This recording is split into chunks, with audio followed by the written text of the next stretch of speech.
रत्नागिरी जंगल में एक हाथी रहता था।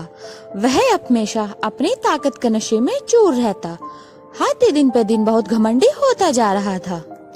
ज्यादा ताकतवर होने के कारण वह किसी को कुछ न समझता। उसी जंगल में एक पेड़ पर एक चिड़िया और चिड्डी ने अपना घोंसला बनाया हुआ था। चिड़िया अपने अंडों पर बैठी अपने नन्हे नन्हे बच्चों का इंतजार कर रही थी। एक दिन वह घमंडी हाथी वहाँ से गर्जना करता हुआ गुजरा और पेड़ों को तोड़ता मरोड़ता उसी ओर चल दिया। देखते ही देखते उसने चिड़िया के अंडे वाला पेड़ भी तोड़ डाला। घोंसला नीचे आ गिरा और उस पर रखे हुए अंडे टूट गए और ऊपर से उस घमंडी हाथी का पैर उन अंडों पर पड़ गया। चिड़िया और चिड्डा चीखने चिल्लाने के सिवा कुछ न कर सके। हाथी के जाने के बाद चिड़िया अपनी छाती पीट पीट कर रोने लगी। तभी वहाँ कंठफोड़वी आई। वह चिड़िया की अच्छी मित्र थी। कंठफोड़वी ने चिड़िया से रोने का कारण पूछा तो चिड़िया ने कहा कि उस घमंडी हाथी ने उसके अंडे तोड़ डाले हैं।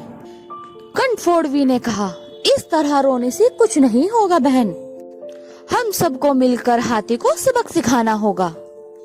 चिड़िया ने निराशा जताई और कहा, बहन हम छोटे छोटे पक्षी क्या कर सकते हैं, कौन उस बलशाली और घमंडी हाथी से टक्कर लेगा। तब कंठफोड़वी ने समझाया, अगर हम साथ मिलकर काम करें तो यह मुमकिन हो सकता है। चिड़िया ने पूछा, कैसे?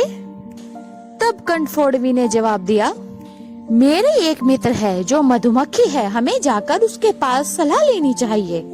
चिड़िया और कंठफोड़वी मधुमक्खी से मिलने चल दिए। मधुमक्खी ने सारी बात सुनकर कहा, यह तो बहुत बुरा हुआ। मेरा एक दोस्त मेंढक है, हमें जाकर उसकी मदद लेनी चाहिए। वे सब लोग मिलकर सरोवर के पास पहुँचे जहाँ पर मेंढक रहता था। मधुमक्खी ने अपनी सारी समस्या मेंढक को बताई।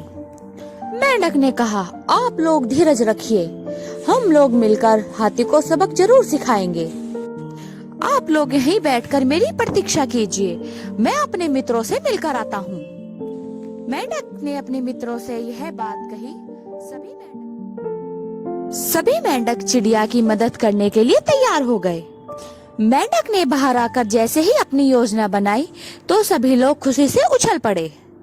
मेंढक ने दोबारा सबको अपनी अपनी बात समझाई। कुछ दूरी पर खड़ा हुआ घमंडी हाथी अपने लंबी सूंड से तोड़फोड़ मचा रहा था। अब पहला काम मधुमक्खी का था। वह हाथी के पास गई और उसने बहुत तेजी से हाथी को डंक मारा। तभी कंठफोड़वी ने अपना काम कर दिया। उसने अपनी नुकीली चोंच हाथी की आंखों में घुसा दी, जिसके कारण हाथी की आंखें फूट गई। अंधा होने के कारण हाथी इधर उधर दौड़ने लगा। ठोकरों से उसका शरीर जख्मी हो गया।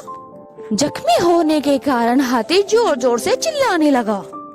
जैसे जैसे समय बीत रहा था हाथी का क्रोध भी बढ़ता जा रहा था। चिड़िया धीमे स्वर में मेंढक से बोली, अब आपका काम है भैया, अब आप जाकर संभालो।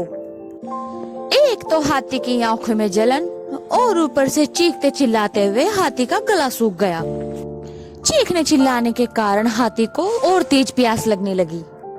मेंढक ने अपने दोस्तों को इकट्ठा किया और एक गड्ढे के पास जाकर बैठ गए और वहाँ जोर जोर से टर्राने लगे। मेंढक की टर्राट सुनकर हाथी के कान खड़े हो गए। हाथी समझ गया कि मेंढक पानी के पास ही टर्रा रहे हैं। हाथी उसी दिशा में चल पड़ा। मेंढक की टर्राट और भी तेज होती जा रही थी। प्यासा हाथी और तेज भागने लगा। जैसे ही हाथी गड्ढे के निकट पहुंचा, मेंढक और जोर जोर से टर्राने लगे। हाथी आगे बढ़ा और एक विशालकाय पत्थर से टकराकर नीचे गिर गया। नीचे गिरते ही हाथी की मृत्यु हो गई। इस प्रकार